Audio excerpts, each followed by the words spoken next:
بغیر داڑھی والے امام کے پیچھے تراویح پڑھنا، رمضان میں بغیر داڑھی والے حفاظ کرام تراویح پڑھاتے ہیں، ان کے پیچھے جماعت کا کیا حکم ہے؟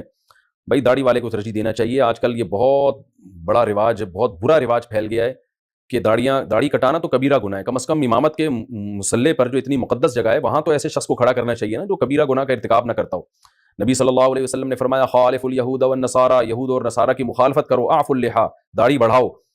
تو تورات میں آج تک لکھا ہوا ہے کہ موسیٰ علیہ السلام کو اللہ نے کوہ طور پہ بلا کے کہا کہ اپنی قوم کو کہتے ہیں کہ داڑھی نہ کٹائیں. اس کی وجہ سے یہودی بھی اب تک داڑھی رکھتے ہیں. تو یہودیوں سے عبرت حاصل کر لیں کہ انہوں نے اپنی تورات پر داڑھی کے معاملے میں عمل کیا ہوا ہے. آپ دیکھیں یہودیوں کے جتنے مذہبی اسکالرز ہیں وہ بڑی بڑی داڑیاں ہوتی ہیں ان کی، مسلمانوں کے مذہبی اسکالر اتنی اتنی داڑیاں. تو کیا آپ کی بات میں لوگ اثر ہوگا؟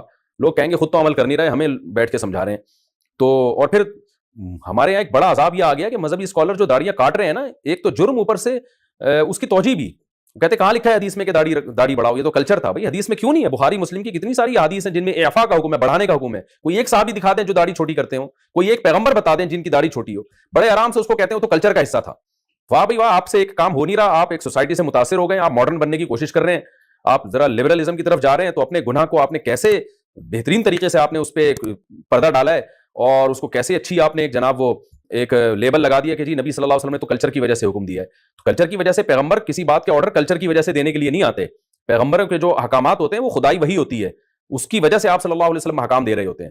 تو آپ سے اگر ایک کام نہیں ہوتا آپ توبہ کریں، اب لوگوں کو بتائیں کہ بھئی میں گنہگار ہوں، میں مانتا ہوں داڑھی بڑھانا لازم ہے. ڈاکٹر محمود غازی رحمۃ اللہ علیہ